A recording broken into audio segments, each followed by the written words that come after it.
Idukki DCC president CP മാത്യുവിന്റെ വെളിപ്പെടുത്തലിലൂടെ തെരഞ്ഞെടുപ്പ് അട്ടിമറിക്കുന്നതിനുള്ള UDF നീക്കം മറനീക്കി പുറത്തുവന്നുവെന്നും കലാപാഹ്വാനത്തിനാണ് UDF ശ്രമമെന്നും CPM ജില്ലാ സെക്രട്ടറി CV വർഗീസ്. ഇടുക്കി ജില്ലയിലെ തെരഞ്ഞെടുപ്പ് അട്ടിമറിക്കാൻ കോൺഗ്രസ് നേതൃത്വം ആസൂത്രിതമായ നടത്തിക്കൊണ്ടിരുന്ന ഗൂഢാലോചന വെളിപ്പെടുത്തലാണ് കഴിഞ്ഞ ദിവസങ്ങളിൽ കോൺഗ്രസ് നേതാക്കന്മാരുടെ പരസ്യമായ പ്രസംഗങ്ങൾ.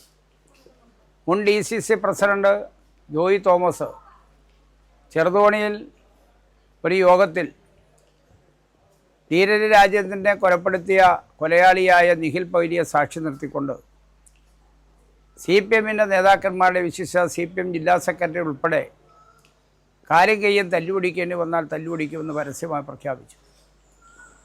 അതിനുശേഷം ഇപ്പോഴത്തെ DCC പ്രസിഡന്റ് CP മാത്യു തെരഞ്ഞെടുപ്പ് യോഗത്തിൽ കലാപാഹ്വാനം നടത്തിക്കൊണ്ട പ്രസംഗങ്ങളാണ് നടത്തിയതിൻ്റെ വിശദാംശമാണ് ഇപ്പോൾ പുറത്തു വന്നുകൊണ്ടിരിക്കുന്നത്.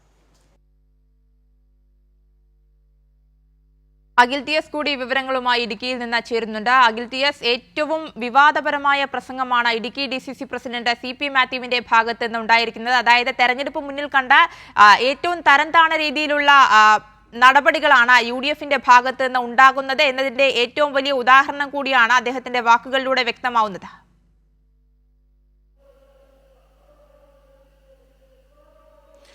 ആര്യ, തീർച്ചയായും തെരഞ്ഞെടുപ്പ് അട്ടിമറിക്കുന്ന തെരഞ്ഞെടുപ്പ് പടിവാതിൽക്ക് എത്തി നിൽക്കുകയാണ്. തെരഞ്ഞെടുപ്പിന്റെ അവസാന ഘട്ടത്തിലേക്ക് കടക്കുകയാണ്. ആ അവസാന ഘട്ടത്തിലേക്ക് കടക്കുമ്പോൾ തെരഞ്ഞെടുപ്പ് അട്ടിമറിക്കുന്നതിനുള്ള, അതായത് പരാജയ ഭീതി പൂണ്ട കോൺഗ്രസ് നേതൃത്വം, UDF നേതൃത്വം തെരഞ്ഞെടുപ്പ് അട്ടിമറിക്കുന്നതിനുള്ള എല്ലാ നീക്കങ്ങളും ജില്ലയിൽ ആരംഭിച്ചു എന്നതിൻ്റെ ഏറ്റവും പ്രധാനമായൊരു തെളിവാണ് ഇടുക്കി DCC പ്രസിഡന്റിന്റെ വായിൽ നിന്ന് തന്നെ ഇടുക്കി നിയോജക മണ്ഡലത്തിലെ UDF സ്ഥാനാർത്ഥിയായ റോയ് കെ പൗലോസിന്റെ വാഴത്തോപ്പിലെ മണ്ഡല പര്യടന സമാപന സമ്മേളനത്തിൽ വെച്ച് പുറത്തു വന്നിരിക്കുന്നത്.